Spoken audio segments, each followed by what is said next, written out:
Bonjour. Cette vidéo est la suite de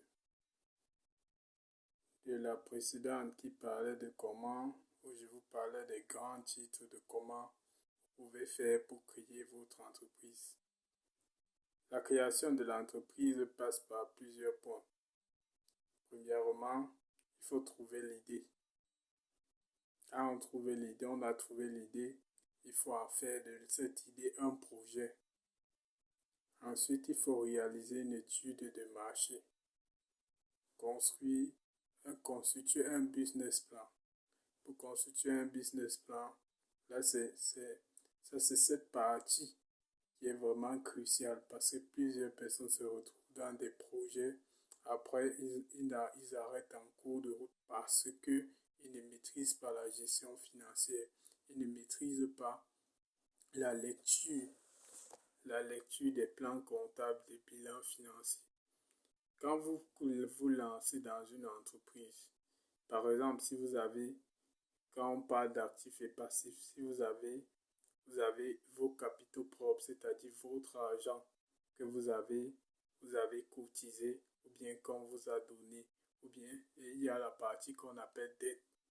Vous devez utiliser ça à bon escient. C'est avec ça que vous utilisez pour acheter des immobilisations qui entrent dans le passif, dans l'actif.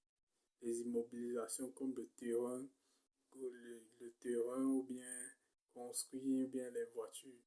Maintenant, il y a ce qui sert maintenant pour faire tourner l'entreprise. C'est tout ça qui entre dans l'actif. Vous utilisez l'argent pour, pour faire tourner l'entreprise. Maintenant, cet argent doit être utilisé à bon escient. Parce que vous pouvez prendre des dettes, il faut récupérer pour pouvoir rembourser. Maintenant, quand vous avez lancé votre entreprise, il faut pouvoir savoir est-ce que je suis en train de tourner à perte ou bien je suis en train de tourner à bénéfice. Maintenant, il y a des indicateurs qui permettent de savoir si vous êtes sur le bon chemin. Premièrement, il y a l'excédent brut d'exploitation. Généralement, il se calcule à l'aide du chiffre d'affaires. Lorsque le chiffre d'affaires est bon, vous pouvez évaluer le taux d'excédent brut d'exploitation.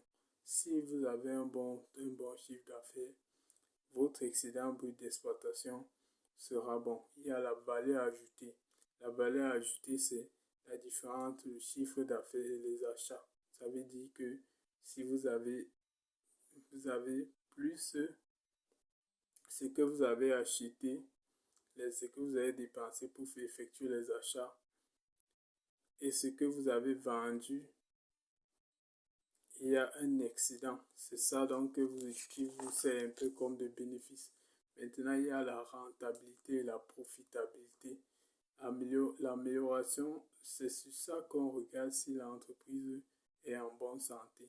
L'amélioration de la profitabilité et de la rentabilité est encourageable en ce qui concerne la, la, la perspective de l'entreprise. Ce sont sur ces indicateurs il faut jouer pour voir est-ce qu'on a investi de l'argent, on a eu des bénéfices et maintenant, avec ces bénéfices, on peut réinvestir pour augmenter son capital progressivement jusqu'à ce que l'entreprise démarre. À chaque fois, il faut toujours faire son compte de bilan pour essayer d'évaluer la santé financière de l'entreprise. Sinon, c'est comme si vous êtes en train un chauffeur roule sans, sans, sans volant ou bien un conducteur de bateau, un marin roule sans boussole. Vous ne savez pas où vous allez. C'est pourquoi les entreprises tombent en faillite parce qu'on ne sait pas ce qu'il faut redresser. Ensuite, après avoir constitué le business plan, il faut trouver le financement. C'est à partir de tout ça que le banquier voit est-ce que je peux miser sur cette entreprise? Est-ce que si je mets mon argent, je peux récupérer? Donc, essayez de faire un bon business plan. Vous pouvez avoir des actionnaires qui peuvent venir ou bien des clients qui peuvent vraiment qui peuvent, qui peuvent vraiment s'engager avec vous parce qu'ils voient que vous êtes votre entreprise est sérieuse. Choisissez la forme juridique. Ensuite, choisir la forme juridique. Accomplir des démarches administratives. Lancer son activité, gérer et garantir, tenir sur la longueur. Il faut savoir que même si c'est que vous créez votre entreprise, il y a des notions qu'il faudrait avoir, comme la gestion du personnel, comment, comment gérer les contrats, signer des contrats avec des gens. Il faut savoir, il faut connaître la psychologie de l'entreprise. Qu'est-ce que les employés veulent? Les employés veulent le bien-être. Les employés veulent avoir un bon salaire. Ils veulent se sentir à l'aise dans la société. Traitez bien vos employés et vous verrez que tout ira pour le mieux. Ça, c'est une première vidéo. Ensuite, je vais vous expliciter un peu plus, un peu mieux comment tout se passe pour créer une entreprise et pour pouvoir prospérer. Merci.